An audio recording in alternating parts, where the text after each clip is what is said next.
Breaking news చూస్తున్నాం. అలనాటి నటి నిర్మాత కృష్ణవేణి కన్ను మూశారు. ఆమె వయసు 102 సంవత్సరాలు. మన దేశం సినిమాతో ఎన్టీఆర్ ను పరిచయం చేసిన ఘనత కృష్ణవేణికి దక్కింది. హైదరాబాద్ లోని ఫిలిం నగర్ లో ఆమె కాలధర్మం చేశారు.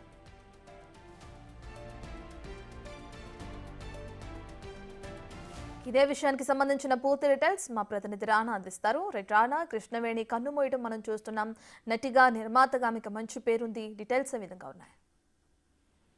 వయోభారంతో కూడా ఆమె బాధపడుతున్నారు. గత కొంతకాలంగా కూడా ఆరోగ్య సమస్యలు కూడా తలెత్తడంతో ఇవాళ నిన్న ఆ తుదిశ్వాస విడిచినట్టుగా మనకు సమాచారం ఉంటుంది. ముఖ్యంగా చిన్నప్పటి నుంచి కూడా ఆమెకి నాటకాల మీద చాలా ఎక్కువగా ఉన్నట్టుగా తెలుస్తుంది. ఎక్కువతోనే ఒక రోజు నాటకం వేస్తుంటే అప్పట్లో దిగ్గజ దర్శకుడు అయినట్టు పుల్లయ్య ఆమె నటన చూసి సినిమాల్లోకి తీసుకొచ్చినట్టుగా తెలుస్తుంది. అప్పటి నుంచి కూడా బాల నటిగా కూడా ఆమె పరిచయం చేస్తారు. తమిళ, తెలుగు చిత్రాల్లో కూడా చాలా వరకు కూడా ఆమె నటించినటువంటి పరిస్థితి కనపడుతుంది. తర్వాత ఆమె హీరోయిన్ అయిన తర్వాత మీర్జాపురం రాజాతో ఆమెకి మ్యారేజ్ అయింది. మ్యారేజ్ అయిన తర్వాత ఆమె సినిమాలు కంటిన్యూ చేసింది. ఎక్కువ సినిమాలు నిర్మాతగాను అలాగే హీరోయిన్ గా కూడా చేసినప్పుడు నేపథ్యంగా కూడా అదే కోవలను సీనియర్ ఎన్టీఆర్ ని కూడా ఆమె చిత్ర పరిశ్రమకి మన దేశం సినిమాతో పరిచయం చేసినటువంటి పరిస్థితి కనబడుతుంది. సో అప్పటి నుంచి కూడా అనేక సినిమాల్లో కూడా నటించారు.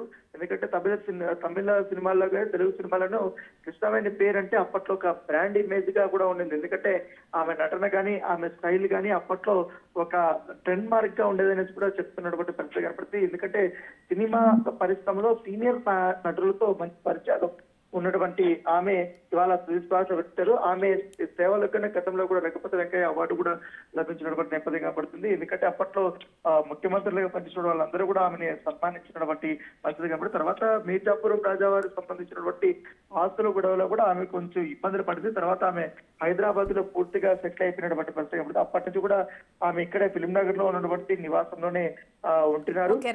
ఒక కూతురు కూడా ఉంది. ఆమె కూతురు కూడా ఒక నిర్మాతలుగా కూడా పనిచేసినటువంటి పరిస్థితి కనబడుతుంది. Right, thank you Rana.